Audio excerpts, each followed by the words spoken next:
বেশি করা যায়, ডাকাতি বেশি করা যায়। মাহফিল বন্ধ করতে পারলে দিন কায়েমের অগ্রযাত্রাকে থামিয়ে দেওয়া যায়। কিন্তু এদেশের মানুষ বরদাস্ত করবে না। এদেশের মানুষ কোরআন প্রিয় মানুষ। এই বাংলাদেশ অসংখ্য ওলিয়া উলিয়ার মেহনতে গড়া এই দেশ, অসংখ্য ওলিয়া উলিয়া পীর মাশায়েখদের মেহনতে গড়া এই জমিন, অসংখ্য মসজিদ মাদ্রাসার এই জমিনে কোন ইসলাম বিরোধী নাপাক নেতাকে মানুষ গ্রহণ করবে না। মানুষ এই দেশে কোরআন নিয়ে বাঁচবে, ইসলাম নিয়ে থাকবে। এই জন্য এই মাদককে ইসলাম সম্পূর্ণভাবে হারাম করে দিয়েছে।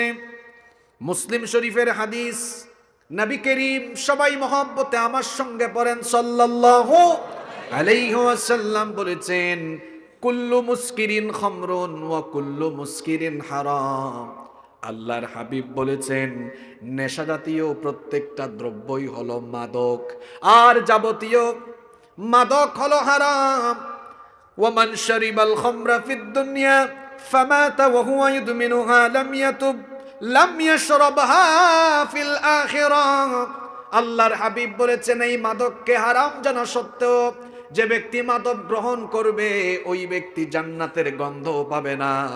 এমনকি জান্নাতে আল্লাহ জান্নাতীদের জন্য স্পেশাল কিছু খামার এবং শরাবের ব্যবস্থা রেখেছেন। জান্নাতের মধ্যে আল্লাহ তাআলা জান্নাতীদেরকে যত নেয়ামত দিবেন, সেই নেয়ামতের মধ্যে খামার থাকবে, পবিত্র পবিত্র পানীয় থাকবে, শরাব থাকবে।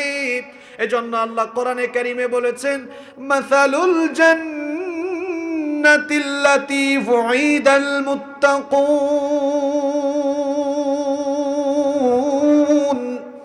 আল্লাহ তাআলা বলছেন, মুত্তাকিদের জন্য যে জান্নাতের ওয়াদা করা হয়েছে সেই জান্নাতের উপমা হলো এমন।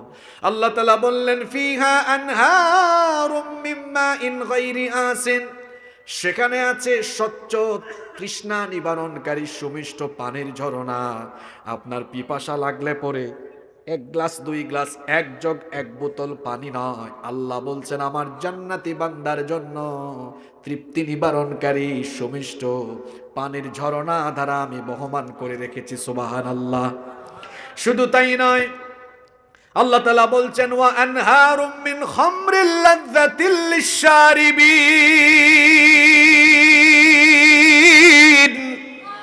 আল্লাহ বলছেন আমি তাদের জন্য খামার রেখেছি, সেখানে তাদের জন্য পবিত্র শরাব আছে, মদও আছে। এখন আপনি বলবেন, হুজুর মদ তো দুনিয়ায় হারাম, তো জান্নাতে এটা আল্লাহ কেন দিবেন? দুনিয়ার মদ হলো পচা, এটা নাপাক, এটা হারাম। এটা যখন মানুষ গ্রহণ করে তার বোধ শক্তি বিলুপ্ত হয়ে যায়, সেন্স ঠিক থাকে না। দেখা যায় মানুষ চিনে না, বউকেও মা বলে, মাকে মাঝে মাঝে উল্টা পাল্টা বলে।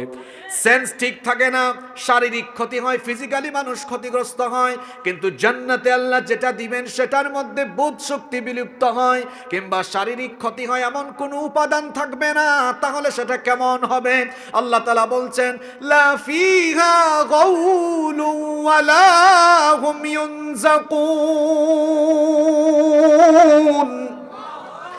সেখানের মধ্যে ক্ষতিকর কোনো উপাদান থাকবে না, শারীরিক ক্ষতি হয় কিংবা বোধ শক্তি বিলুপ্ত হয়, সেন্স চলে যায় এমন কোনো উপায় উপকরণ থাকবে না। বরং সেটা হলো পবিত্র। জান্নাতে 4 রকমের ঝরনাধারা বহমান থাকবে। 3 নাম্বার হলো ওয়া আনহারুম মিন লাবানিল লাম ইয়াতাগায়্যার তা'মুহু। এমন দুধের ঝরনা যেই দুধের স্বাদ কখনো নষ্ট হয়ে যায় না। আপনার ঘরে যদি, আপনার বাসায় যদি আপনি দুধ রেখে দেন, গাভীর দুধ দহন করে ফ্রিজে না রেখে আপনি যদি এমনি রেখে দেন, বলেন তো আগামীকাল এই দুধের স্বাদ কি দুধের মতো লাগবে নাকি টক টক লাগবে? টক টক লাগবে। এজন্য দেখা যায় দুধ রেখে দিলে দধি হয়ে যায়, এটাকে আবার রেখে দিলে দেখা যায় সেখান থেকে ঘি হয়ে যায়, মাখন হয়ে যায়, স্বাদও পরিবর্তন হয়ে যায়। কিন্তু আল্লাহ তাআলা বলছেন, জান্নাতে জান্নাতীদের জন্য যে দুধের ঝরনা ধারা বহমান থাকবে, লাম ইয়াতাগায়্যার তা'মুহু, এর স্বাদ হবে অপরিবর্তনীয়, স্বাদ কখনো নষ্ট হবে না। আল্লাহু আকবার। শুধু তাই নয়, ওয়া আনহারুম মিন আসালিম মুসাফফা। জান্নাতে জান্নাতীদের জন্য থাকবে মধুর ঝরনা। শীতের দিন তো চলে যাচ্ছে, শীতের দিনে শীত কম লাগবে, বেশি বেশি মধু খাবেন। শারীরিক দুর্বলতা কেটে যাবে। নবীজি যে খাবারগুলো পছন্দ করতেন তার মধ্যে একটা খাবার হলো মধু। মধুর নামে আবার কোরআনে একটা সূরাও আছে না নাই? মধুর নামে আল্লাহ কোরআনে একটা সূরাও দিয়েছেন, সেই সূরার নাম সূরাতু আন-নাহল। সেই সূরায় আল্লাহ মধুর ব্যাপারে বলেছেন ফীহি শিফাউল লিন-নাস। এই মধুর ভেতরে আল্লাহ মানুষের জন্য শিফাও রেখে দিয়েছেন। 4 ধরনের যে ঝর্ণা ধারা বহমান থাকবে তার মধ্যে একটা ঝর্ণা ধারা হলো খামরের ঝর্ণা।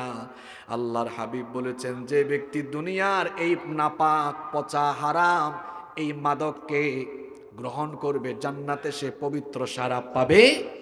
এমনকি জান্নাতের গন্ধ সে পাবে না। শয়তান আমাদেরকে জাহান্নামের পথে ধাবিত করার জন্য যে সকল মূল মন্ত্র ব্যবহার করে, যে সকল ওয়াসওয়াসা দিয়ে আমাদেরকে জাহান্নামের পথে নিতে চায়, তার মধ্যে একটা অন্যতম উপাদান হলো এই মাদক। এজন্য রব্বুল আলামিন কোরআনুল কারীমের 5 নম্বর সূরা সূরাতুল মাইদা এর 90 নম্বর আয়াতে আল্লাহ তাআলা বলছেন ইয়া আইয়ুহাল্লাযীনা আমানু ইন্নামাল খামরু ওয়াল মাইসিরু ওয়াল আনসাবু ওয়াল আজলামু রিজসুম মিন আমালিশ শাইতান। আল্লাহ তাআলা বলছেন হে বিশ্বাসীরা, হে ঈমানদারেরা, ইন্নামাল খামরু নিশ্চয়ই মাদক, ওয়াল মাইসিরু জুয়া, ওয়াল আনসাবু ওয়াল আজলামু। এরপরে আল্লাহ তাআলা বললেন ভাগ্য নির্ণায়ক তীর ভাস্কর্য প্রতিমা, রিজসুম মিন আমালিশ শাইতান, এগুলো হলো শয়তানের কাজ। মাদক গ্রহণ করা এগুলো কি মুমিনের কাজ নাকি শয়তানের কাজ? শয়তান চায় আপনাকে মাদক গ্রহণ করাতে। আমার যুবক তরুণ ভাইদেরকে বলছি খবরদার আমার ভাইয়েরা, এই তারুণ্য আর যৌবন মাদক সেবন করে কিংবা মাদকের আখড়ায় গিয়ে নষ্ট করে দিও না। শয়তান চায় আমাদের মধ্যে পারস্পরিক বিদ্বেষ, পারিবারিক কলহ, দাম্পত্য কলহ, সামাজিক বিশৃঙ্খলা বাড়াতে। আর এগুলোর জন্য শয়তান যে অস্ত্র ব্যবহার করে সেটা হলো মাদক। এজন্য আল্লাহ পরের আয়াতের মধ্যে বললেন ইন্নামা ইউরিদুশ শাইতানু আন ইউকিআ বাইনাকুমুল আদাওয়াতা ওয়াল বাগদাআ ফিল খামরি ওয়াল মাইসিরি ওয়া ইয়াসুদ্দাকুম আন যিকরিল্লাহি ওয়া আনিস সালাহ ফাহাল আনতুম মুনতাহুন। আল্লাহ তাআলা বলছেন ইন্নামা ইউরিদুশ শাইতান, নিশ্চয়ই শয়তান চায় আইয়ুকিআ বাইনাকুমুল আদাওয়াতা ওয়াল বাগদাআ ফিল খামরি ওয়াল মাইসির, মাদক এবং জুয়ার মাধ্যমে তোমাদের মধ্যে পারস্পরিক বিদ্বেষ ঘটাতে, ঝামেলা পাকাতে। এখন বলবেন হুজুর এই আয়াতের সাথে আমাদের সমাজের বাস্তবতার মিল কোথায়? মাদকের কারণে যে পরিবারের সমস্যা, দাম্পত্য জীবনের সমস্যা, সামাজিক সমস্যা, এটা আল্লাহ কোরআনেও বলেছেন। এর নজির হলো দেখবেন মাদকাসক্ত লোকেরাই বেশি বেশি বউ পিটায়। সে যখন অতিমাত্রায় মাদকাসক্ত হয়ে যায়, তার কাছে যখন মাদক সেবনের জন্য পয়সা থাকে না, বাড়িতে গিয়ে তার ওয়াইফকে বলে তোমার সোনা দানা দাও, এগুলো আমি বিক্রি করে দিব। বউ যদি না দেয় তখন দেখা যায় মাদকাসক্ত এই লোকটা তখন বউ পিটায়া তারপরে বউয়ের সোনা দানা বন্ধক দেয় অথবা বিক্রি করে ফেলে।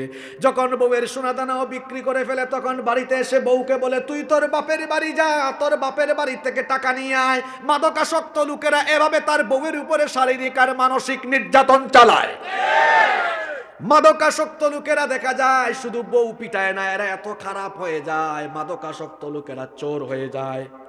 মাদক গ্রহণের জন্য যখন তার পকেটে পয়সা থাকে না, বাড়িতে গিয়ে তার বাপের পকেট থেকে তখন টাকা চুরি করে। শুধু তাই নয়, ঘরের জিনিস যে চুরি করে তাই নয়, মাদকাসক্ত লোকেরা দেখা যায় মনুশিকদার পাড়া কিংবা বিভিন্ন আবাসিক এলাকায় দিনে রাতে ছিনতাই করে, ডাকাতি করে। কারণ তার মাদকের জন্য পয়সা দরকার। মাদকাসক্ত বেশিরভাগ ছেলেরা চোরও হয়, ডাকাতও হয়। শুধু তাই নয়, মাদকাসক্ত লোকেরা এরা মা বাবার সঙ্গেও বেয়াদবি করে। তার বাস্তব নজির হলো ওই যে পুলিশ ইন্সপেক্টরের মেয়ে ঐশী, মনে নাই? নিজের মা বাপকে নিজেই জবাই করে ফেলেছে। মাদকাসক্ত ছেলে মেয়েরা নিজের মা বাপকে জবাই করে, মাদকাসক্ত লোকেরা বউ পিটায়, মাদকাসক্ত লোকেরা সামাজিক বিশৃঙ্খলা ঘটায়, মাদকাসক্ত লোকেরাই জনগণের হক মেরে খায়।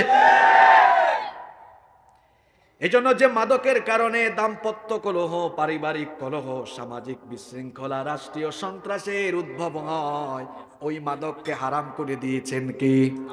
আস্তে বলবেন না, জোরে বলেন, সেই মাদককে হারাম করে দিয়েছেন কি?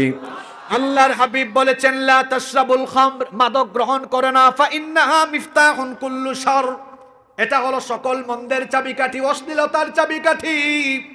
এজন্য আমার স্কুল পড়ুয়া, কলেজ পড়ুয়া, বিশ্ববিদ্যালয়ে পড়ুয়া ভাইদেরকে বলবো, আমি নিজে স্কুলে পড়েছি, মাদ্রাসায় পড়েছি, বিশ্ববিদ্যালয়ে পড়েছি। বিশ্ববিদ্যালয়ে পড়াকালীন সময়ে একেবারে শেষের দিকে, ছাত্র জীবনের শেষের দিকে দেখেছি, দেখার সুযোগ হয়েছে বিশ্ববিদ্যালয় এমন জায়গা, কিছু কিছু ছাত্ররা সারাদিন লাইব্রেরিতে পড়াশোনা করে, ক্লাস করে, আবার কিছু কিছু ছেলেরা মা বাপের পাঠানো পয়সাগুলো রেল লাইনের উপরে মাদক খায়া খায়া খরচ করে। হোস্টেলের মধ্যে মাদকের আকড়া বসিয়েছে। এই মাদকগুলো বন্ধ হওয়া দরকার, ঠিক কিনা বলেন? আমার দেশে কোরআনের মাহফিলগুলোতে মাদকের বিরুদ্ধে সুচ্চার কথা বলা হয়, মাদকের বিরুদ্ধে অনেক বক্তৃতা আমার আছে, কিন্তু যেখানে মাদকের বিরুদ্ধে, চোরের বিরুদ্ধে, ডাকাতির বিরুদ্ধে, অন্যায়ের বিরুদ্ধে বক্তব্য হয়, এই সমাবেশগুলো বন্ধ হওয়া দরকার না চালু হওয়া দরকার? কিন্তু কিছু লোক আছে বন্ধ করার জিনিস পায় না, মাহফিল বন্ধ করে। আপনি বন্ধ করার জিনিস পান না, বন্ধ যদি করতে চান মাদকের আকড়া বন্ধ করেন, জুয়ার আসর বন্ধ করেন, যদি বন্ধ করতে চান যৌতুক বন্ধ করেন, বন্ধ করতে চাইলে চুরি ডাকাতি বন্ধ করেন, নাচ গান বন্ধ করেন, অশ্লীলতা বেহায়াপনা বন্ধ করেন। বন্ধ করার জিনিস পায় না, মাহফিল বন্ধ করে, তার মানে মাহফিল বন্ধ করতে পারলে এলাকায় দুর্নীতি বেশি করা যায়, ডাকাতি বেশি করা যায়। মাহফিল বন্ধ করতে পারলে দিন কায়েমের অগ্রযাত্রাকে থামিয়ে দেওয়া যায়। কিন্তু এদেশের মানুষ বরদাস্ত করবে না। এদেশের মানুষ কোরআন প্রিয় মানুষ। এই বাংলাদেশ অসংখ্য ওলিয়া উলিয়ার মেহনতে গড়া এই দেশ, অসংখ্য ওলিয়া উলিয়া পীর মাশায়েখদের মেহনতে গড়া এই জমিন, অসংখ্য মসজিদ মাদ্রাসার এই জমিনে কোন ইসলাম বিরোধী নাপাক নেতাকে মানুষ গ্রহণ করবে না। মানুষ এই দেশে কোরআন নিয়ে বাঁচবে, ইসলাম নিয়ে থাকবে। আল্লাহ বুঝার তৌফিক দান করেন। আপনাদের কি কষ্ট হচ্ছে? আসলে বহু বছরের চাপা খুব নিজেরই জমা আছে, আপনাদেরও জমা, আমাদেরও। না না, চিনি ছাড়া এতগুলো মানুষ চা না খায়া থাকবে, আমি একা খাইবো কেমনে? আই নো খামত দে বসেন, নো হাইম, ঠিক আছে। কষ্ট হচ্ছে আপনাদের? এজন্য আমার তরুণ যুবক ভাইদেরকে বলছি, মাদকের সাথে আমাদের কোনো সম্পর্ক। আমার দেশে মাদক নিয়ন্ত্রণ অধিদপ্তর আছে, কারা যে এটার নাম রাখলো। আচ্ছা, নিয়ন্ত্রণ মানে কি? তার মানে কি নিয়ন্ত্রিত মাত্রায় খাবে? আমরা দায়িত্বশীল মহলকে বলবো, এখানে ডিবি এবং গোয়েন্দার ভাইয়েরা থাকলে তাদেরকে বলবো, আপনারা এটার নাম পরিবর্তনের জন্য সুপারিশ করেন। উপরের মহলকে বলেন, মাদক নিয়ন্ত্রণ এই যে অধিদপ্তর আছে, এটার নাম পরিবর্তন করে নাম রাখতে হবে মাদক নির্মূল অধিদপ্তর। নিয়ন্ত্রণ আবার কি? মানে তলে তলে হোটেলে গিয়ে নিয়ন্ত্রিত মাত্রায় খাবে নাকি?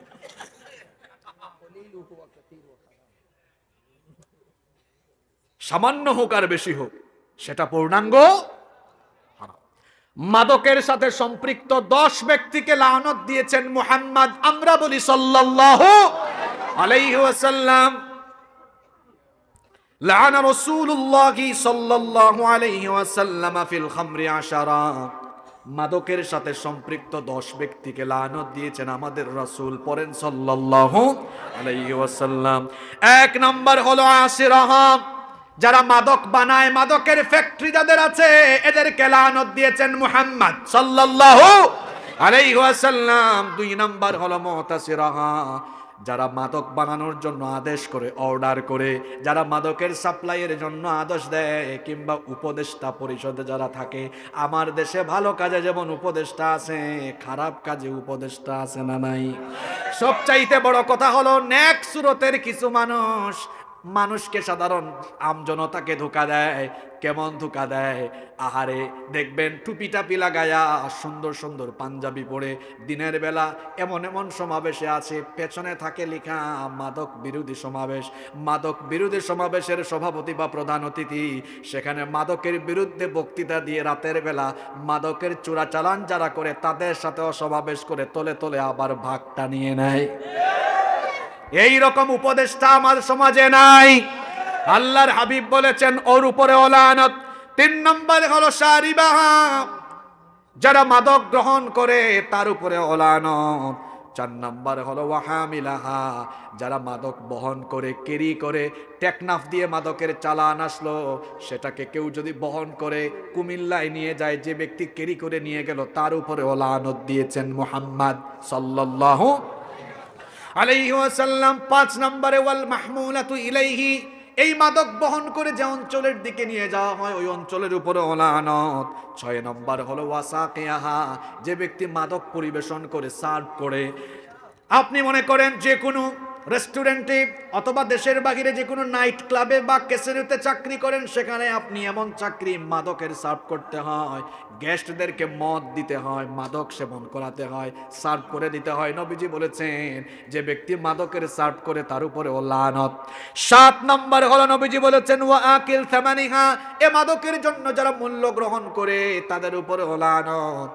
দেখবেন আমার দেশে এখানে গোয়েন্দার ভাইরা থাকলে রাগ কইরেন না, আমরাও তো সারা দেশে চলাফেরা করি। আপনাদের অনেক ভাই আল্লাহওয়ালা আছেন, প্রশাসনের অনেক ভাই মুত্তাকি পরহেজগার নামাজি আছেন, কিন্তু এমনও বহু মানুষ আছে যারা মাদকের বিরুদ্ধে কাজ করা সরকার দায়িত্ব দিল, রাতের বেলা তারা মাদকের কারবারিদের কাছ থেকে ঘুষ নেয়। জ্বলন্ত প্রমাণ হলো ওসি প্রদীপ।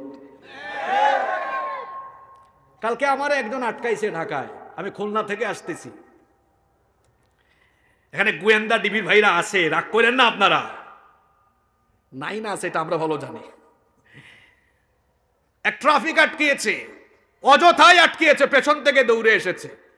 অনেক সময় হয় কি, চট্টগ্রামের ট্রাফিক পুলিশ যখন ঢাকা মেট্রো দেখে তখন তার খুব হাব ভাব, একটু আটকায় দেখি মালপানি কিছু পাওয়া যায় কিনা।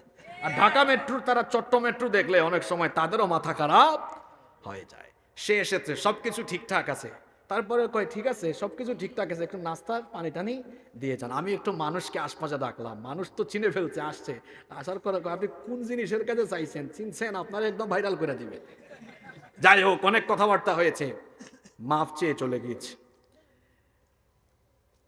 আবার অনেকে আছে নাম পাল্টাই দিয়েছে, হাদিয়া নেই, কি নেই, হাদিয়া নেই। আমার প্রশাসনের ভাইদেরকে বলবো, আমরা আপনাদের জন্য দোয়া করি, আপনারা দেশের শান্তি শৃঙ্খলার জন্য অনেক কাজ করেন। দেশে অন্যায় বাড়বে, বিশৃঙ্খলা বাড়বে, সন্ত্রাস বাড়বে, এমন কোন কাজের জন্য তলে তলে আপনি বিনিময় গ্রহণ করতে পারেন না। আল্লাহ যেটা হারাম করে দিয়েছেন সেটা হারাম, ধারে কাছেও যাওয়া যাবে।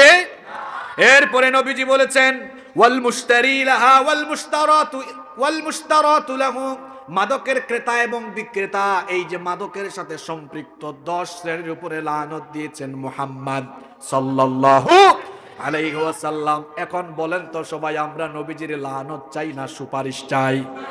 আস্তে বলবেন না, জুড়ে বলেন, আমরা নবীজির লানত চাই নাকি শাফায়াত চাই? যদি আমরা নবীজির শাফায়াত চাই, সুপারিশ চাই, তাহলে মাদকের সাথে আমাদের কোনো সম্পর্ক থাকা যাবে? মাদকের সাথে আমাদের কোনো সম্পর্ক। আমার যুবক তরুণ ছাত্র ভাইদেরকে বলবো, তোমার এই ছাত্র বয়সে মাদক গ্রহণ করে তোমার মা বাবার স্বপ্নকে তুমি নষ্ট করে দিও না, তোমার ক্যারিয়ার তুমি ধ্বংস করে দিও না, তোমার তারুণ্য আর যৌবন শেষ করে দিও না। আর যে সকল নেতাদের খপ্পরে পড়ে কলেজ বিশ্ববিদ্যালয়ের ছাত্ররা, যুবক তরুণরা মাদকের খপ্পরে পড়েছো, ওই সকল বেঈমান নেতাদেরকে সঙ্গ ছেড়ে দিয়ে বেঈমানদের কাছ থেকে সৎ পথে ফিরে আসো। যারা তোমার হাতে মাদক তুলে দেয় এরা তোমার নেতা নয়, এরা তোমার দুশমন, মানবতার দুশমন। এদের সাথে আমাদের কোনো সম্পর্ক। এই মাদক থেকে আমাদের সন্তানদেরকে বাঁচিয়ে রাখা, এটা বাবা হিসাবে, মা হিসাবে আমাদের সকলের দায়িত্ব।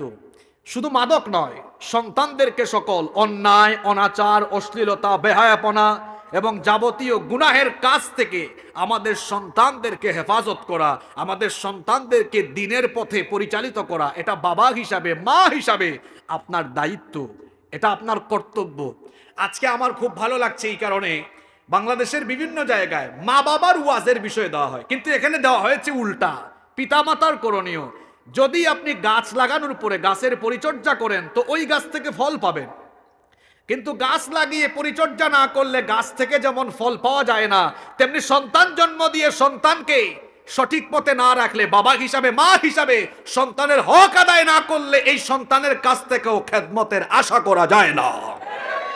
এজন্য মা বাবার ওয়াজ হবে পরে, সন্তানের কি হক আছে, পিতামাতা কিভাবে সন্তানকে গাইড করবে, এই ওয়াজ হবে আগে।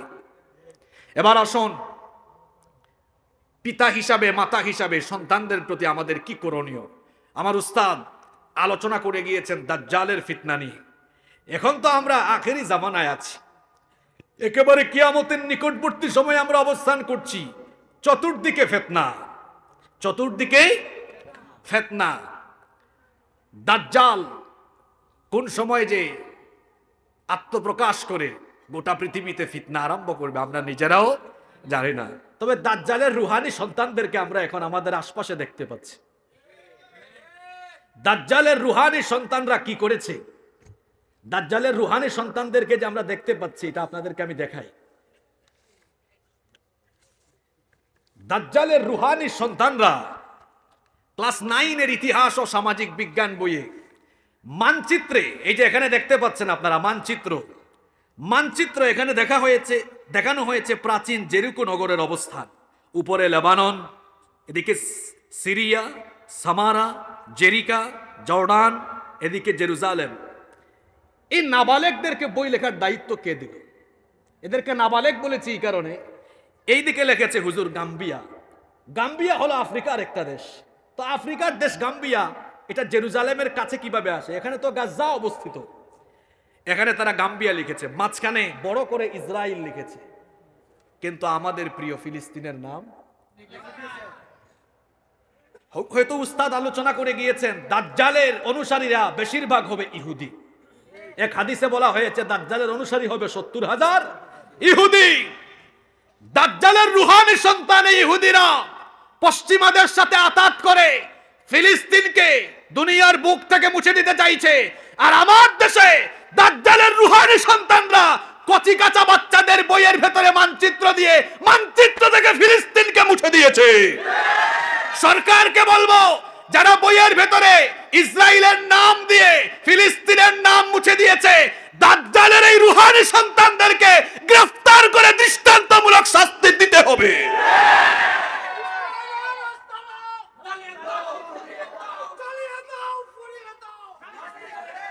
কত বড় সাহস!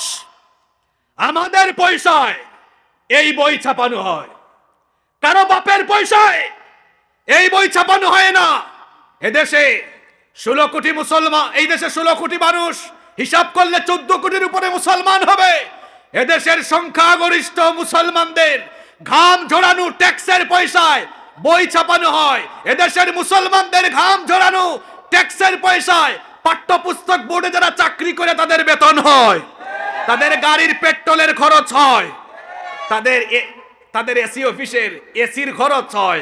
আমাদের পয়সায় এসির বাতাস খাইয়া, আমাদের পয়সায় গাড়ির পেট্রোল জ্বালাইয়া, আমাদের পয়সায় বেতন ভোগ করে, আমাদের পয়সায় বই ছাপিয়ে আমাদের সন্তানদের ব্রেইন ওয়াশ করবা, নষ্ট করবা, বরদাস্ত করবে না দেশের মানুষ।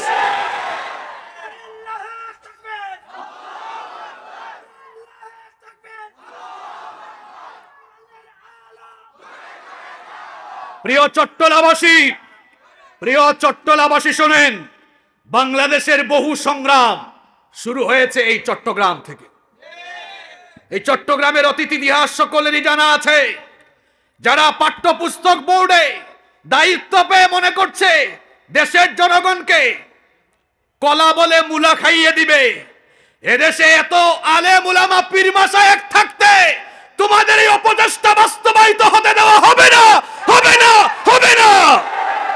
এদেশের প্রত্যেকটা মানুষ দল মত ভুলে গিয়ে শিক্ষা কারিকুলামের অসঙ্গতির বিরুদ্ধে সোচ্চার আওয়াজ তুলবে। সম্মানিত উপস্থিতি, পাঠ্যপুস্তকের কথা একটু পরে আরো আসবে। আমার কাছে অনেক কিছু আছে, একটু পরে দেওয়া হবে ইনশাআল্লাহ। আমাকে তো পয়েন্ট ওয়াইজ আগাতে হবে। আপনারা আমাকে 15-20 মিনিট সময় দিতে পারবেন তো? হ্যাঁ, আমারও তো কুলাইতে হবে। বলছিলাম পিতামাতার করণীয়। আমরা আমাদের সন্তানদেরকে ধ্বংস থেকে বাঁচাতে চাই কি চাই না? অবশ্যই চাই। তাহলে কি করতে হবে? নাম্বার 1, আপনার সন্তানকে পর্যাপ্ত সময় দিন। আমাদের বেশিরভাগ পিতামাতা এখন তাদের নিজেদের ফোনে এত বেশি আসক্ত হয়ে পড়েছে, এত বেশি ফোন ব্যবহার করে যে বাচ্চাদেরকেও তারা এত বেশি সময় দেয় না।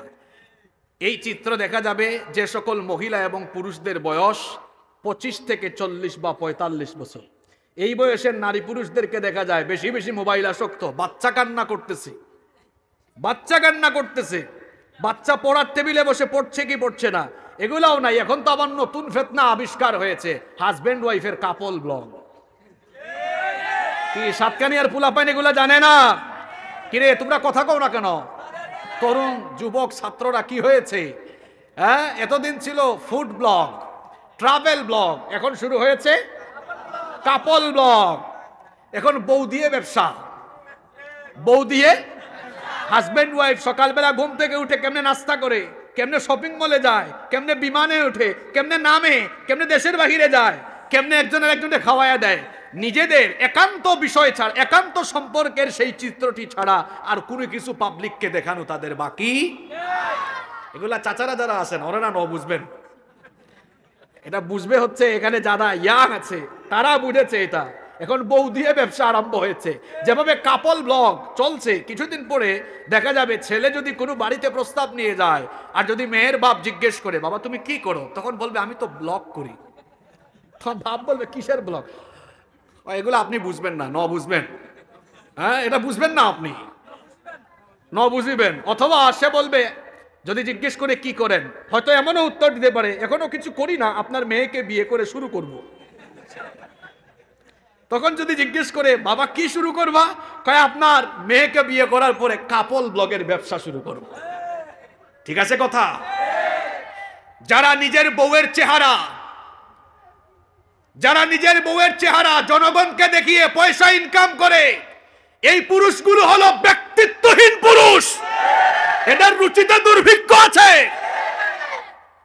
এরা রুচিহীন, এদের রুচি মরে গিয়েছে, এরা ব্যক্তিত্বহীন।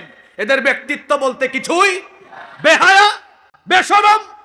তোমার নিজের বউকে এত হাজার হাজার লক্ষ লক্ষ মানুষ দেখে তোমার একটু লজ্জাও লাগে না? বেশরম।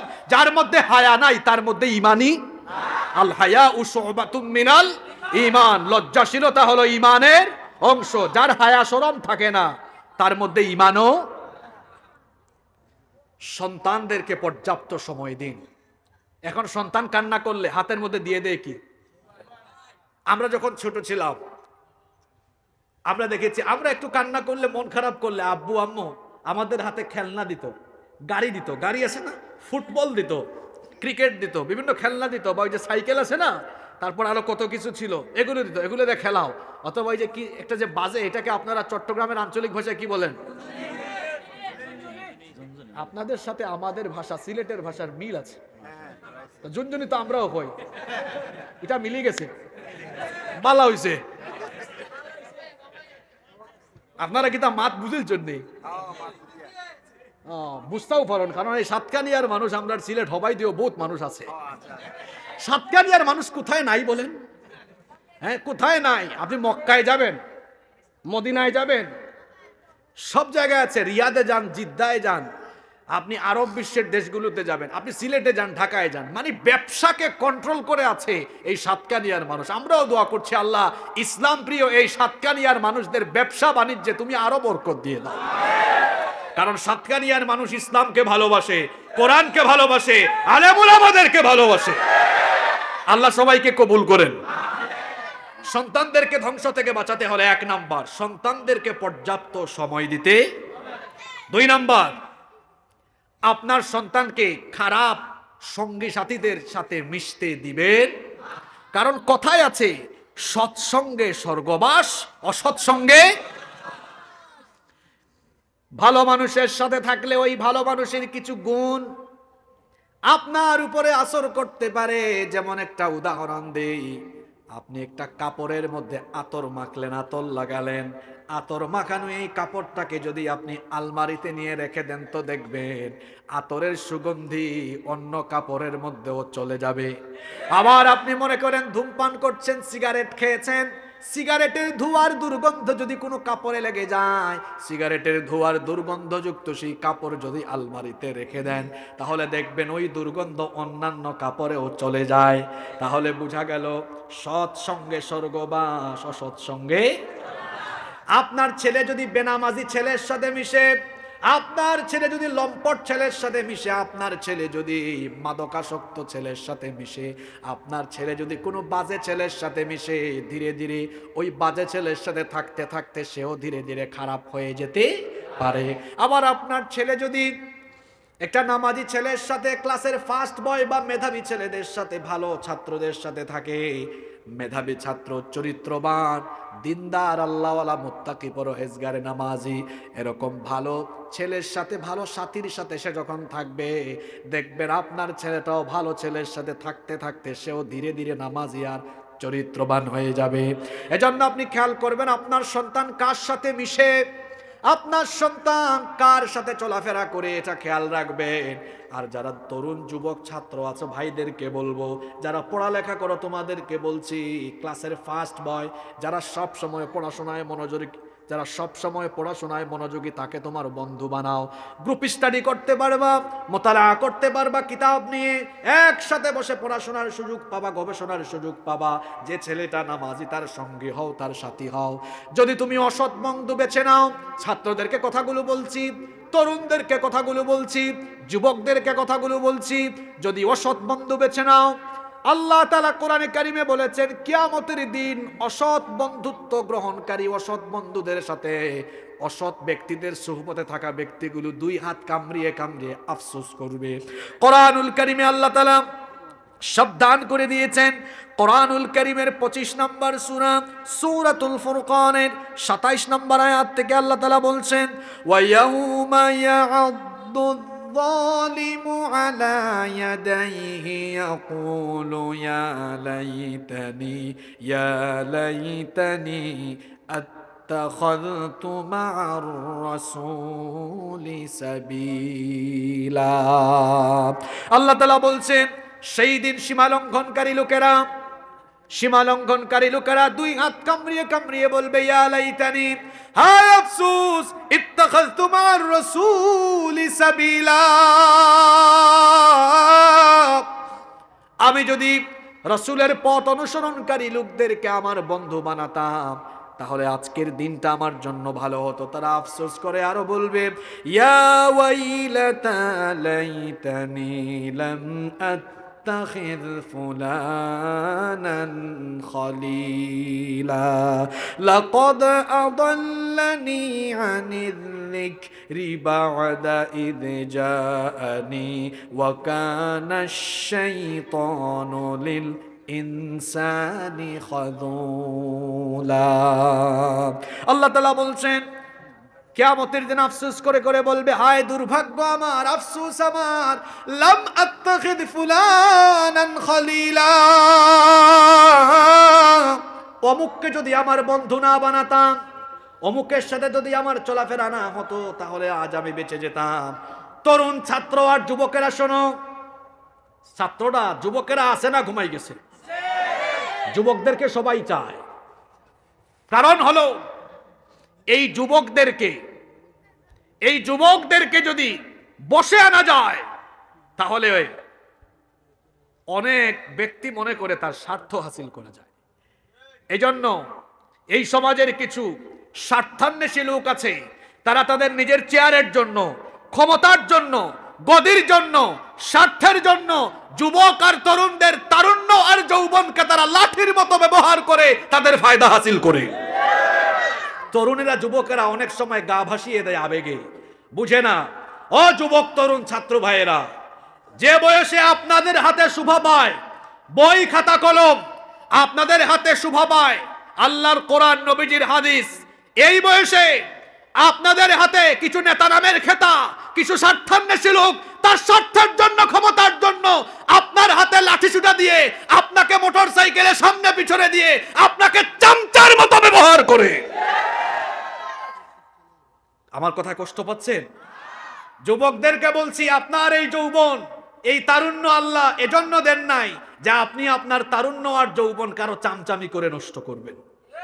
এই তারুণ্য আর যৌবন দেওয়া হয়েছে ওয়াশাবুন নাশাআ ফি ইবাদাতিল্লাহ, আল্লাহর ইবাদতে যদি কাটাতে পারেন, এটা ইবাদতের জন্য দেওয়া হয়েছে। যদি কাটাতে পারেন, আল্লাহ তার আরশে আজিমের ছায়ার নিচে জায়গা দিবেন। আর যদি অসৎ বন্ধুত্ব গ্রহণ করে, অসৎ নেতৃত্বের অনুসরণ করে চলাফেরা আরম্ভ করেন, ওই অসৎ ব্যক্তি সেও কিয়ামতে আফসোস করবে, আপনিও আফসোস করবেন। আল্লাহ তাআলা কোরআনে কারিমে সূরা ইব্রাহিমের মধ্যে বলেছেন, কিয়ামতের দিন জাহান্নামে ভণ্ড নেতা আর কর্মীদের সাক্ষাৎ হবে। সেখানে ভণ্ড নেতা আর অনুসারীরা দুই পক্ষ যখন সামনাসামনি হবে, তাদের মধ্যে কেমন কথোপকথন হবে আল্লাহ তাআলা বলছেন, ফাকালা দুআফাউ লিল্লাযীনা ইসতাকবারু ইন্না কুন্না লাকুম তাবা'আন ফাহাল আনতুম মুগনুনা আন্না মিন আযাবিল্লাহি মিন শাই। যুবকরা আছেন না ঘুমিয়ে গেছেন? তো ভালো করে শোনেন, অনেকদিন তো সাতকা নিয়ে আসা হয় না, এই ওয়াজগুলোও আপনারা শুনেন নাই। এগুলো দরকার আছে এখন, কারণ মাঝখানে গ্যাপ হয়ে গেলে মাঝে মাঝে দেখা যায় ব্যাটারি দীর্ঘদিন না চালালে ব্যাটারির যেমন চার্জ চলে যায়, দাও দিয়ে বহুদিন কিছু না কাটলে সেটা যেমন ভূতা হয়ে যায়, তেমনি কোরআনের আলোচনা থেকে মানুষ দূরে থাকলে ইমানের ব্যাটারির চার্জও কমে যায়। এজন্য এই চার্জগুলো আবার নেওয়ার দরকার আছে না নাই? কিয়ামতের দিন ভণ্ড নেতা আর কর্মীরা মুখামুখি। কর্মীরা বলবে, দাঁড়ান, ইন্না কুন্না লাকুম তাবআন, নিশ্চয়ই আমরা আপনাদের অনুসারী ছিলাম, অনুগত ছিলাম, যা বলেছেন তাই করেছি আমরা।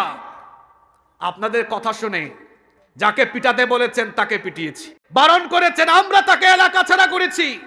শুধুমাত্র কোরআনের আন্দোলন করে, দ্বীনি আন্দোলন করে, এজন্য বহু জালিমের গোষ্ঠী বহু দিন কায়েমের কর্মীদেরকে এলাকায় আসতে দেয় না।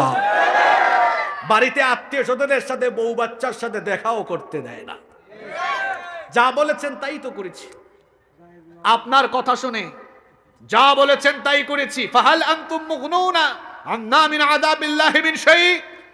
আপনার কথা শুনে তো দুনিয়াতে কাজ করে আটকাই গেলেও ঝামেলা হইল, ফোন গেছে, এটা আমার লোক, ছাড়ো, ছেড়ে দাও, ডিস্টার্ব করো না। এখন পারলে এখানেও বাঁচান। ফাহাল আনতুম মুগনুনা আন্না মিন আযাবিল্লাহি মিন শাই। আজকে আল্লাহর আযাব থেকে আমাদেরকে বাঁচান। বাঁচাইতে পারবে? হে নিজেই তো আটকে আছে।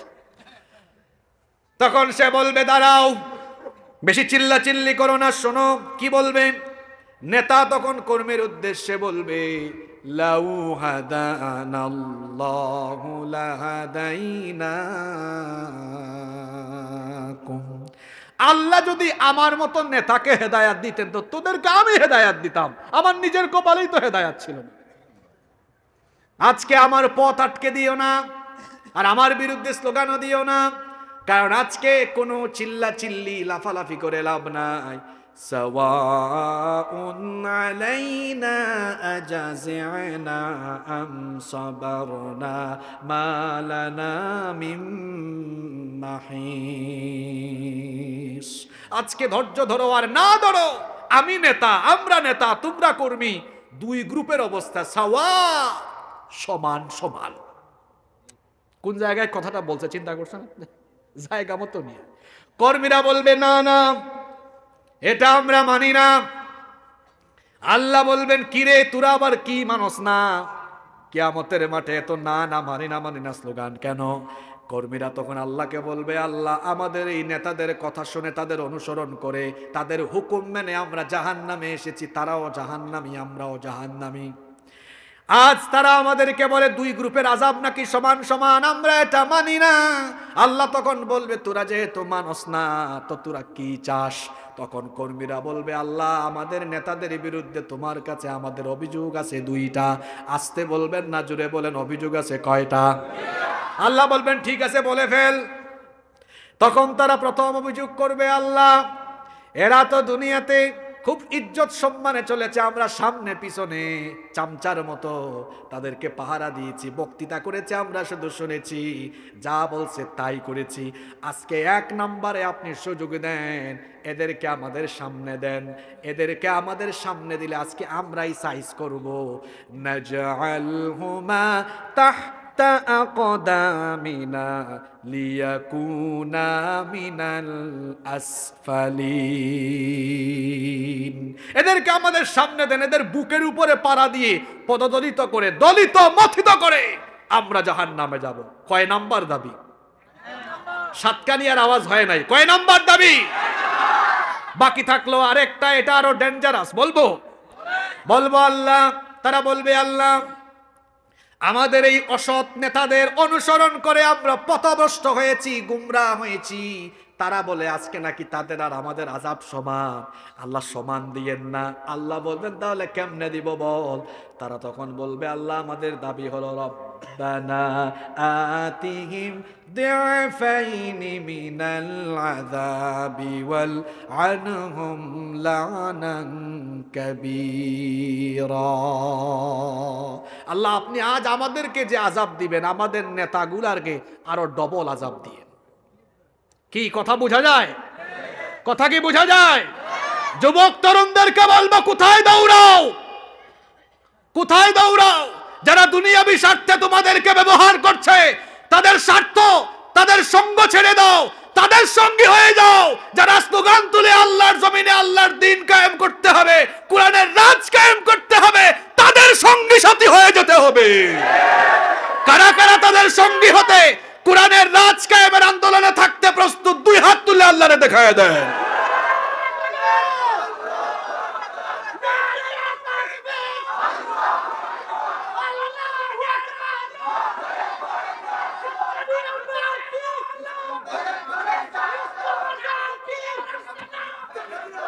যারা সুযোগ পেলে নিজেরা খায়, বউ খায়, ভাই খায়, ভাতিজা খায়, তার সঙ্গ ছেড়ে দেন, তাদের সাথী হয়ে যান।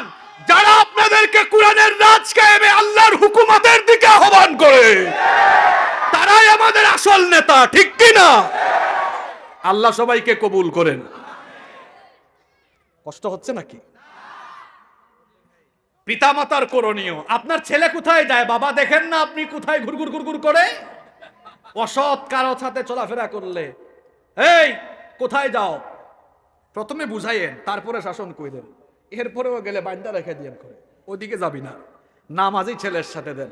যারা দেখা হলে বলে কি বন্ধু অথবা কি ভাই 5 ওয়াক্ত নামাজ ঠিক আছে তো, জামাত ঠিক মতো আদায় করেন তো, মাঝে মাঝে তাহাজ্জুদের নামাজ আদায় করেন তো। যারা সাক্ষাৎ হলে বলে ভাই প্রতিদিন কোরআন পড়েন তো, কত আয়াত পড়েন, কয়টা হাদিস পড়েন, ইসলামী সাহিত্য কয় পৃষ্ঠা পড়েন। যারা সাক্ষাৎ হলে বলে পিতামাতার খেদমত করেন কিনা, উস্তাদের খেদমত করেন কিনা, তারা আপনার বন্ধু, তারা আপনার সাথী, তারা আপনার আসল নেতা। আল্লাহ আমাদের সবাইকে তাদের সাথী বানিয়ে দেন। কষ্ট হচ্ছে আপনাদের? 1 নাম্বার বলেছিলাম পিতামাতা সন্তানকে কি দিবে? সময় দিবে। ভুলে গেছেন আপনারা? কি দিবে? 2 নাম্বার কার সাথে মিশে এটা দেখবে। বেশি কথা বললে পাবলিক মনে রাখতে পারে না। 3 নাম্বার সর্বশেষ পয়েন্টের সাথে আপনাদের শেষ পয়েন্ট মিলাই দেব, বর্তমান প্রেক্ষাপট। 3 নাম্বার হলো আপনার সন্তানকে ধ্বংস থেকে বাঁচাতে হলে সন্তানকে দ্বীনি শিক্ষায় শিক্ষিত করতে হবে। কারণ আপনার সন্তান যদি দ্বীনি শিক্ষা না পায় তো ও যে কোনো বাজে পথে চলে যাওয়ার সম্ভাবনা আছে। এখন দ্বীনি শিক্ষা দিবেন, আমরাও আছি বিপদে। দ্বীনি শিক্ষা দেওয়ার জন্য আমরা আমাদের ছেলে মেয়েদেরকে মাদ্রাসায় পাঠাতাম। এখন এই মাদ্রাসাগুলোকেও শকুনের দল মাদ্রাসাগুলোর দিকে চোখ দিয়ে আমার মাদ্রাসাগুলোকেও শেষ করার জন্য অপকৌশল করছে। দেখুন আপনারা, আমি সব তথ্য উপাত্ত নিয়ে এসেছি। হ্যাঁ, উস্তাদ যেমন ছাত্র তো তেমন হয়। আমার উস্তাদ যেমন কথা বলার সময় একটু পরে ডান পকেট থেকে বাম পকেট থেকে বের করেন। তো ছাত্রও তো এমন হবে, আমি এরকম ডান বাম থেকে জিনিসপত্র বের করতেছি আর কি। না দেখাইলে তো পাবলিক বিশ্বাস করবে না। এখানে আমার উস্তাদ তুল্য আলেম, আমার উস্তাদ আরেকজন বসে আছেন, হুজুরও সেগুলো জানেন। আমি হুজুরকে পাশে রেখে বলছি, সবার মনে দুঃখ আছে জানি, হুজুররাও হয়তো কষ্টে চোখের পানি ফেলছেন এই চিত্রগুলো দেখে। আমরা কেউ এটা চাইনি কখনো। এটা কি? দাখিল ষষ্ঠ শ্রেণী, দাখিল কিসের বই এটা? জোরে বলেন, স্কুল না মাদ্রাসার? মলাট দেখছেন? আচ্ছা, আমাদের গারাঙ্গিয়া মাদ্রাসার মেয়েরা কি এই ড্রেসে মাদ্রাসায় যায়? আমাদের আধুনগর মাদ্রাসায় কি মেয়েরা এইরকম পোশাক পরে যায় নাকি? তাহলে এটা কি পোশাক দিলেন? এটা মলাটের মধ্যেই ছবি কেন? 6-এ যদি এই অবস্থা হয়, 7-এ তো আরেকটু আপডেট হতে হবে, তাই না? আপডেট কেমন হয়েছে দেখেন না আপনারা, খুললে আপডেট। আরে বাপ রে বাপ, দেখছেন এখন আবার এই পোশাক পরে গাছের উপরে লাফাইতেছে। এটা তো আমি ওয়েবসাইট থেকে ডাউনলোড করে করে প্রিন্ট দিছি আপনাদের জন্য। পয়সাগুলো আপনারা দিয়ে দিন। যাই হোক, দিতে হবে না, এটা এমনি বলেছি। দাখিল কোন শ্রেণী? সপ্তম শ্রেণী। আর একটা আপডেট আর কি, এখন একটা লাফ মারছে উপরের দিকে। আচ্ছা, আমাদের মাদ্রাসাগুলোতে আছে কোরআন হাদিস, কিন্তু কোন মাদ্রাসায় কি হারমোনিয়াম আছে? দেখেন আপনারা, দাখিল ষষ্ঠ শ্রেণী, কি আছে এখানে? মিডিয়ার ভাইরা দেখছেন? এগুলো আপনারা ওয়েবসাইট থেকে ডাউনলোড করে একদম এডিটিং শেখাই দিচ্ছে আর কি। এডিটিং এর সময় একদম নিচে এগুলা দিয়া দিবেন তথ্য সহ। কারণ এই যে ক্যামেরার ভাইরা এসেছে, এরাও কিন্তু দাঈল আল্লাহ, এরাও দাঈল আল্লাহ। কিভাবে জানেন? তারাও এই যে আমাদের বলা কথাগুলো রেকর্ড করে, আজকে মাহফিল হয়েছে সাতকানিয়া, এই বক্তব্যগুলো চলে যাবে সারা দুনিয়ায়। এগুলো প্রচারের জন্য কাজ করেছে কারা? আবার ভিউয়ের দান্দায় উল্টা পাল্টা থাম্বেল লাগাই দিয়েন না। সাতকানিয়া এসে মাঠ কাঁপিয়ে গেলেন মাসিবুল রহমান, বলে ফেলছে এটা দিবে। এটা কোনো ভদ্র থাম্বেল হইল? এই মিডিয়া ভাইদের অতি আবেগের কারণে আমাদের অনেক ভাইরা এখন অন্ধকারে আছে। কথা বুঝেন নাই? আমাদের এক ভাই তো দেশেই থাকতে পারে নাই। আমরা সবাই যদি চলে যাই দেশ থেকে, আর সবাই যদি ভিতরে চলে যায়, তো রেকর্ড নিবা কা?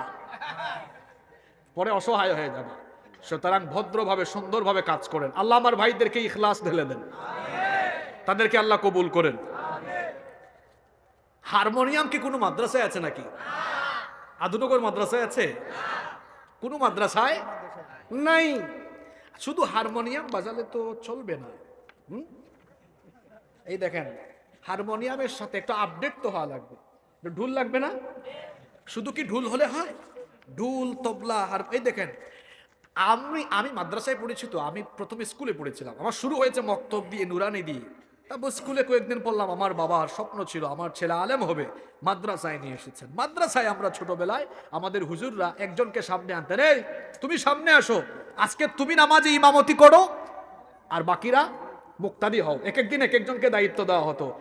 আরবি বক্তৃতা হতো মাদ্রাসায়, আরবি বক্তৃতা। তুমি আজকে সালাতের উপরে 5 মিনিট বক্তৃতা করো, তুমি আজকে যাকাতের উপরে বক্তৃতা করো। ডিবেট হতো, বিতর্ক হতো, সাংস্কৃতিক অনুষ্ঠানে কোরআন তেলাওয়াত হতো, ইসলামিক নাশিদ হতো, এগুলো হতো।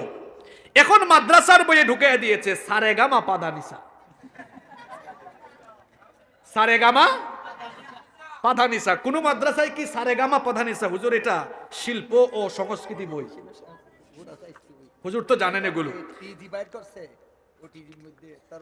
হুজুর আপনারা এগুলো উপরের মহলে তথ্য দিয়েছেন। দেখার পরে ওই যে দায়িত্ব দিয়েছে আর বিশ্ববিদ্যালয়ের পিছি, তারপরে ঢাকা বিশ্ববিদ্যালয় অধ্যক্ষ ওইটা দেওয়ার পরে লেটেস্ট যেটা কলাম লিখছে, ওখানে মৌলবাদীদের কোনো কথা শোনা যাবে না। এটার কারণে তারা ওটাকে উৎখাত করার জন্য এটা করছে। শেষে খবর লিখছি যে ওরা আইওয়াস করছে যে ওদেরকে নিয়ে আমরা এটাকে করে পর্যালোচনা করছি, ওগুলো বাদ দেওয়া যাবে। ওদিকে ওইটা বলা আমাদের উস্তাদ ওটা লিখছে, একটা গুরুত্বপূর্ণ কথা ফাঁস করে দিয়েছে। এখন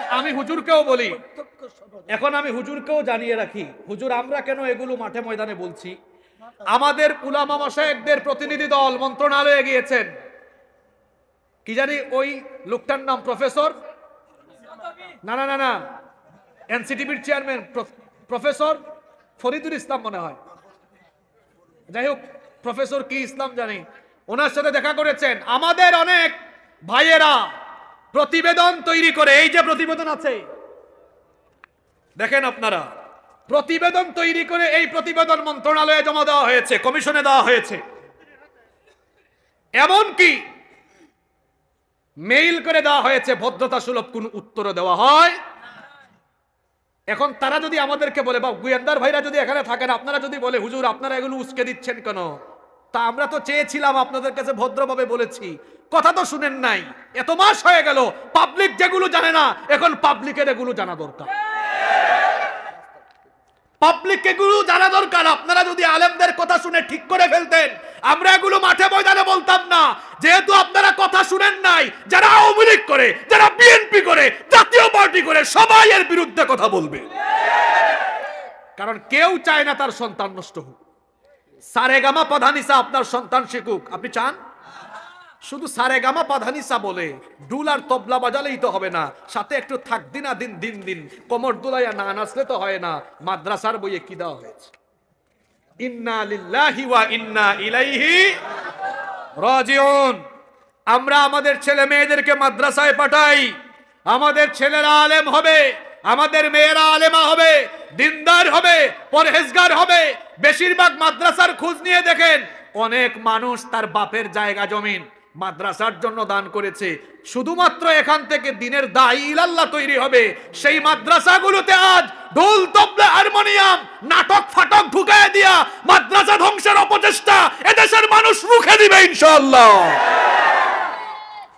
আপনারা শুধু ট্রান্সজেন্ডারের শরীফ শরীফা নিয়ে বসে আছেন, শরীফ শরীফা নিয়ে বসে আছেন না? কি আজীব অবস্থা! মনস্তাত্ত্বিক লিঙ্গ, মনে মনে যেটা ভাবে সে নাকি সেটা। এখন আমার দেশের এক লোক শাহরিয়ার কবির, তারে আমাদের দেশের লোকেরা কিচুর জানি কয়, এটা আপনারাই বলেছেন, তবে এটা আপনারাও বলেন নাই।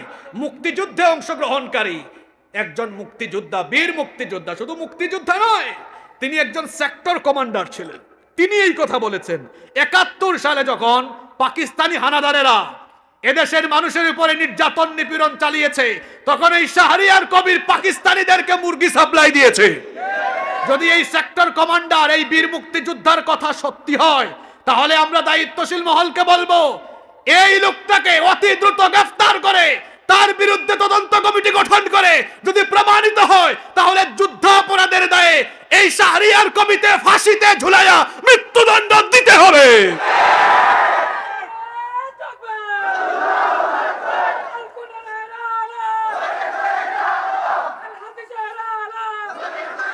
সে হলো ঘাতক দালাল নির্মূল কমিটি, ঘাদানিক, এটার নাকি চেয়ারম্যান না সভাপতি। তো আমি মাঝে মাঝে অবাক হই, মনে করেন রিলিফের মাল এক জায়গায় রাখা হয়েছে, আর রিলিফের মাল পাহারা দেওয়ার দায়িত্ব যদি চোরকে দেওয়া হয়, মাল থাকবে? রিলিফের মাল চোরকে পাহারাদারের দায়িত্ব দিলে যেমন রিলিফের মাল থাকবে না, তেমনি 71-এর ঘাতককে ঘাতক দালাল নির্মূল কমিটির সভাপতি বানালে ওই ঘাতক দালাল নির্মূল কমিটিরও ইজ্জত থাকবে না। তো সে আবার ট্রান্সজেন্ডারের পক্ষে 28 জানুয়ারি প্রেস ব্রিফিং করেছে। তো যেমন কুকুর তেমন মুগুর দরকার। আমি আজকে জুমার বক্তৃতায় বলেছি যে এই শাহরিয়ার কবির ট্রান্সজেন্ডারের পক্ষে এত কথা বলে, তার উচিত বাসায় তার বউকে বলা, দেখো বউ, এত বছর ধরে তোমার সাথে সংসার করি, এতদিন ধরে আমি কবির হলেও মনে মনে আজকে থেকে আমি কবিরা। তখন দেখা যাবে কবরই নাকি। দেখ তোর বউ তোর সাথে কেমন করে। আমার তো মনে হয় তোর বউ তোরে ভালো জুতা দিয়া না, সেরা স্যান্ডেল দিয়া পিটাইয়া বাসা থেকে বের করে দিবে। ট্রান্সজেন্ডার মনে মনে যেটা ভাবে সে নাকি ওইটা। অনেকে আবার হিজড়ার সাথে ট্রান্সজেন্ডার মিলাতে চায়। হিজড়া হলো জন্মগত সমস্যা, লিঙ্গ প্রতিবন্ধী, তার লিঙ্গে জন্মগতভাবে ত্রুটি আছে। আর ট্রান্সজেন্ডার হলো মানসিক সমস্যা, মনের রোগ। সুস্থ যৌনাঙ্গ নিয়ে জন্মগ্রহণ করেছে একটা ছেলে, হঠাৎ করে সে বলে আমি দেখতে ছেলের মতো হলেও আসলে আমি এক মনে মনে একটা। তো শাহরিয়ার কবির যে বলে এটা ব্যক্তিগত ব্যাপার, মানুষের এখানে হাত দেওয়া উচিত নয়। তো আপনিও যদি ধরেন উনি এখন বললেন আসলে মনে মনে আমি সাধারণ নাগরিক হলে আমি দেখতে সাধারণ নাগরিকের মতো হলেও মনে মনে আমি বাংলাদেশের প্রধানমন্ত্রী, মানুষ কি বলবে তখন? বলবে উনার আসলে মাথা হয়তো হঠাৎ করে। তো বাংলাদেশের প্রধানমন্ত্রী হতে হলে আপনাকে রাজনীতি করে একটা দল থেকে পার্লামেন্টে ইলেকশনে অংশগ্রহণ করে সংখ্যাগরিষ্ঠতা নিয়ে পার্লামেন্টে এসে সংসদ নেতা হলে যেমন প্রধানমন্ত্রী হয়ে যায়, ঠিক তেমনি ভাবে আপনি পুরুষ হয়ে মনে মনে নারী হতে পারবেন না। নারী হওয়ার জন্য নারীর শারীরিক কাঠামোরও দরকার আছে। এখন এটাকে যদি সমর্থন দেওয়া হয়, এটা প্রতিষ্ঠা হয়ে যায়, তো বিপদ কি হবে শুনেন।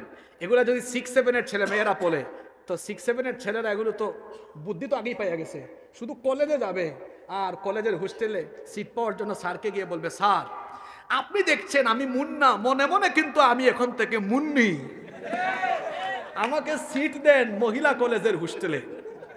ব্যাপার তখন কি হবে, এক শেয়াল মুরগির খামারের আশপাশে এসে বলতেছে, দেখো মুরগি, আমাকে দেখতে শিয়াল মনে হলো, মনে মনে আমি মুরগি, আমাকে তোমাদের সাথে থাকতে দাও। যদি মুরগিরা শিয়ালকে মুরগির সাথে থাকতে দেয়, সকালবেলা একটা মুরগি পাওয়া যাবে। তাহলে মুন্না যদি বলে আমি মনে মনে মুন্নি, স্যার আমাকে মেয়েদের হোস্টেলে থাকার জায়গা দেন, এরপরে কি হবে নিচে নামলাম না আমি, বাকিটা আপনারা বুঝে নেন। কথা কি বোঝা যায়? আর সম্পদ বন্টনে মিরাসের ক্ষেত্রে তো আরো সমস্যা। তখন দেখা যাবে মুন্নি যদি মেয়ে হয় তো বলবে, আব্বু দেখেন এত বছর আমি মুন্নি থাকলেও আপনি যেহেতু এখন সম্পদ বন্টন করবেন, আমি কিন্তু এখন মনে মনে মুন্না। সব জায়গায় বিপদ আছে না নাই? সুতরাং এই ট্রান্সজেন্ডারের মতো বিষবাষ্প আমাদের ছেলে মেয়েদের পাঠ্য বইয়ে ঢুকিয়ে দিয়ে সমাজ বিনষ্ট, রাষ্ট্র ধ্বংস, এমনকি এই ট্রান্সজেন্ডার মতবাদের মাধ্যমে আমাদের বাচ্চাদেরকে সমকামী বানিয়ে চরিত্রহীন করার অপচেষ্টা চলছে। এই অপচেষ্টা রুখে দেওয়া হবে। আমি সময়ের কারণে সবগুলা বললাম না। আপনারা জুমার বক্তৃতা, এটা আমাদের আলভি মিডিয়া সেন্টার আজকে ব্যস্ত, আপলোড দিতে পারে নাই, আপনারা আগামীকাল আমাদের ইউটিউব চ্যানেল থেকে দেখে নেবেন।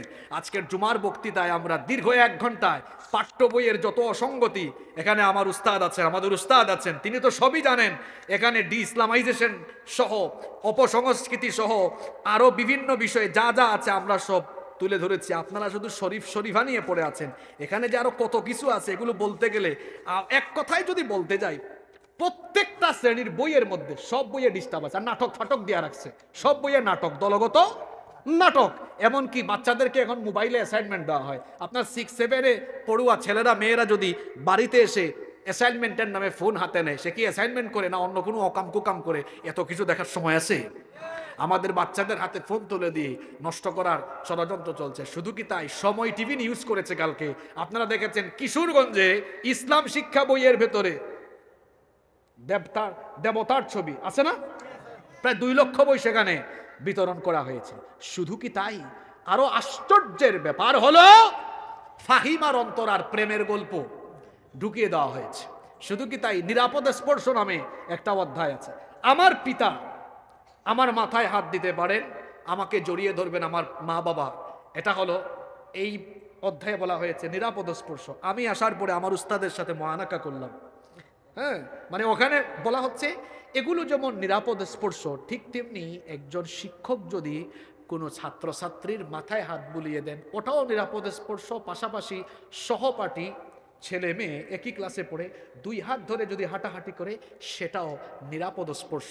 আবার পার্থক্য বলা হয়েছে, আপনারা ওয়েবসাইট থেকে বই নামায় দেখবেন। তুমি শুনো, তুমি যদি 2 হাত ধরে হাঁটো, একটা বাবল দেখবেন, বাবলের ফটো আছে, এই বাবলের ভিতরে বলা হচ্ছে এটাও নিরাপদ স্পর্শ। বলা হচ্ছে তোমার মা বাবা তোমাকে চুমু দেয়, এটা নিরাপদ স্পর্শ। আবার তুমি তোমার বন্ধুদের সাথে 2 হাত ধরে হাঁটলে খবরদার চুমু টুমু দিবা না, ওইটা আবার অনিরাপদ। এখন 2 হাত ধরে হাঁটলে আপনারা কি বুঝাইতে চান আমাদেরকে, যারা এটা পাঠ্য বইয়ে ঢুকাইলেন? আপনারা কি ভাবছেন যে এদেশের মানুষকে কলা ভেবে মূলা খাওয়াই দিব?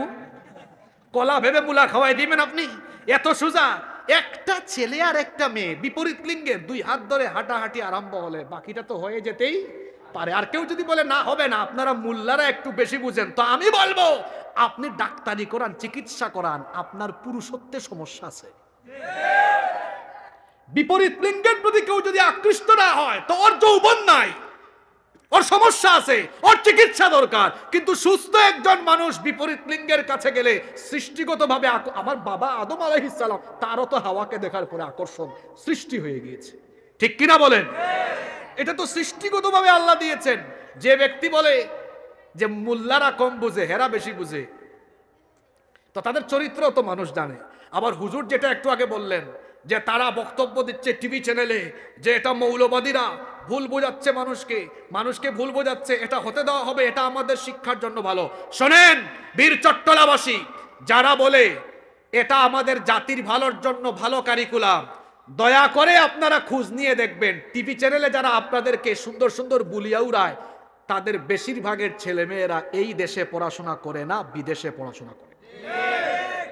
নিজেদের ছেলে মেয়েকে বিদেশে পাঠিয়ে আমার দেশে গরিব মানুষের ছেলে মেয়েদেরকে অখাদ্য কুখাদ্য অশিক্ষা কুশিক্ষা দিয়া আমার প্রজন্মকে নষ্ট করা হবে, এদেশের একটা মানুষ বরদাস্ত করবে না। আমরা বলবো এই অশিক্ষা কুশিক্ষা যা যা আছে, আলেমুল আমাদের কথা শুনুন, কথা শুনে। আর যাদেরকে দায়িত্ব দিয়েছেন, আমি এদেরকে নাবালেগ বলছি এই কারণে, ইসলাম শিক্ষা বইয়ে দেখেন তো কি করেছে, আপনার হিন্দুদের ইয়ে ঢুকাই দিয়ে, এগুলোকে সাধারণ ভুল, ম্যাপের মধ্যে ভুল করেছে। যাদেরকে দায়িত্ব দিয়েছেন এরা তো পারে না, প্রমাণিত হয়েছে বারবার ভুল করে। আমরা বলবো আলেম উলামাদেরকে দায়িত্ব দেন, 5 বছরে বদলে দিবে ইনশাআল্লাহ। দেখছেন সাধারণ মানুষ আলেমদেরকে বিশ্বাস করে। যারা বলে মানুষ বান্দরের জাত, এই সকল বিশেষ অজ্ঞদেরকে মানুষ বিশ্বাস করে না। আমাদের বাবা আদম এবং হাওয়া আলাইহিস সালামকে আল্লাহ বানানোর পরে বলেছেন, ইয়া আদম উসকুন আনতা ওয়া যাওজুকাল জান্নাতা ওয়া কুলা মিনহা, তুমি আর তোমার স্ত্রী এই জান্নাতে থাকো, জান্নাতে আমার নেয়ামত উপভোগ করো, ওই গাছের কাছে শুধু যেও না। তাহলে আদম এবং হাওয়া আমাদের মা বাপের মূল বাড়ি কোথায়? বান্দরের বাড়ি কোথায়? জঙ্গলে। বানরের বাড়ি জঙ্গলে। আর মানুষের আদি পিতামাতার বাড়ি কোথায়? কারণ আমাদের দেশে কিছু বুদ্ধিজীবী, এমন বিশেষজ্ঞ, বুদ্ধি হইতে হইতে মাথার মাঝখানের চুল নাই, আবার দাড়ি নাই, মুছ আছে, এই সকল বিশেষজ্ঞ লোকেরা যারা খুঁজতে খুঁজতে পেয়েছে মানুষ বান্দরের জাত, এদের বিরুদ্ধে আমরা কথা বলে আসলে নিজেদের ব্যক্তিত্ব কমাতে চাই না। আমরা শুধু এতটুকু বলতে চাই, তো ঠিক আছে ভাই, মানুষের পূর্বপুরুষ যদি বান্দরই হয়, তোরা আমাদের সমাজে কি করিস? তোদের উচিত হলো সুন্দরবনে অথবা বান্দরবনে গিয়ে বান্দর খুঁজে তোদের জাতি ভাই বান্দরের সাথে বসবাস করা। মানুষের সমাজে থাকার তোদের কোনো অধিকার। বলছিলাম পিতামাতার করণীয় হলো, এই যে অশিক্ষা কুশিক্ষা এখন ঢুকে গিয়েছে, এগুলো থেকে আমাদের সন্তানদেরকে বাঁচাতে হবে কি হবে না? আপনারা বলেছেন পিতামাতার করণীয়, বর্তমান প্রেক্ষাপটে পিতামাতার সবচেয়ে বড় করণীয় হলো সন্তানদের জন্য যে অশিক্ষা কুশিক্ষা এখন চাপিয়ে দেওয়া হচ্ছে, প্রতিটা মা বাবা এর বিরুদ্ধে ঘরে ঘরে ঘরে ঘরে স্কুলে কলেজে মাদ্রাসায় সোচ্চার আওয়াজ তুলতে হবে। এটাই হলো বর্তমান প্রেক্ষাপটের সবচেয়ে বড় ওয়াজ। পিতামাতার এটাই হলো বর্তমান প্রেক্ষাপটে সন্তান বাঁচানোর জন্য সবচেয়ে বড় করণীয় কাজ।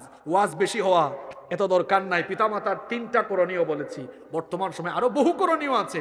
বর্তমান সময়টা ফিতনার, তো আগেই ফিতনার থেকে বাকি ওয়াজ পরবর্তীতে সুযোগ পাইলে সাতকা নিয়ে আসতে পারবো কিনা ওইটাও তো জানি না, কারণ কে কখন কোন সময় কোন ঠেলা যে মারে ওইটাও বোঝা যায় না। তবে আমি যদি আগামীতে আসতে না পারি, কথা বলার সুযোগ নাও পাই, আজকে বলে দিয়ে যাই, যারা দায়িত্বশীল আছেন ভালো করে শুনে রাখবেন, কোরআনের মাহফিলে বাধা হয়ে দাঁড়াবেন না। যদি কোরআনের মাহফিলে বাধা হয়ে দাঁড়ান, ইতিপূর্বে সাতকানিয়ার মানুষ এদেরকে যেমন বেইজ্জত করেছে, আপনি কোরআনের বিরুদ্ধে গেলে সময়ের ব্যবধানে আপনিও বেইজ্জত হয়ে যাবেন। এজন্য বলে যাচ্ছি, এই সাতকানিয়া, লোহাগাড়া, এই অঞ্চলের মানুষ কোরআন ভালোবাসে, ইসলাম ভালোবাসে। এখানে গোয়েন্দার যত ভাইয়েরা আছেন তাদেরকে বলবো, দেখুন এই মাহফিল থেকে উগ্রতা ছড়ানো হয় না, সন্ত্রাস ছড়ানো হয় না। আপনাদেরও ছেলে মেয়ে আছে, আপনাদের ছেলে মেয়েদের কল্যাণে, জাতির কল্যাণে, শুধুমাত্র আল্লাহর সন্তুষ্টির উদ্দেশ্যে আমরা কথাগুলো বলেছি। এগুলো মেনে নিলে গোটা জাতি উপকৃত হবে। আল্লাহ আমাদেরকে বুঝার তৌফিক দান করুন। আজকে যত কথা হয়েছে, আল্লাহ তাআলা আমাদেরকে সেই কথাগুলোর আমল করার, বুঝার, মানার তৌফিক দান করেন। আমরা সবাই পড়ি আমিন। কেউ আপনারা উঠবেন না। কমিটির যদি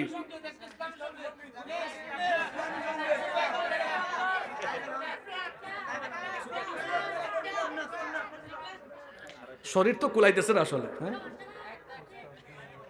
হ্যাঁ, সেটা আমি জানি। আমি বসবো। আমাদের উস্তাদ মোনাজাত করবেন, আমরা একসাথে মোনাজাত করে উঠবো ইনশাআল্লাহ। আমি আপনাদের অনুরোধ রাখবো এক শর্তে, আপনারাও আমার অনুরোধ রাখতে হবে। আমার অনুরোধ হলো, আপনাদের অনুরোধ, আপনারা বলছেন একটা ইসলামিক নাশিদ গাইতে, অসুবিধা নাই, আমি গাইবো। এ কারণে ইসলামিক নাশিদগুলো আমাদের হৃদয়ের খোরাক। আপনাদের প্রতি আমি যেমন সম্মান দেখালাম, ঠিক তেমনি আপনাদের প্রতি আমার একটা দাবি, উস্তাদ মোনাজাত শেষ করার আগ পর্যন্ত আমরা একজন মানুষ নিজের জায়গা থেকে উঠবো না। তিনি আমাদের উস্তাদ, আমরা তার প্রতি সম্মান রেখে জায়গায় বসে থাকবো। আমরা পারবো? কথা দিলেন তো? কথা দিয়েছেন তো?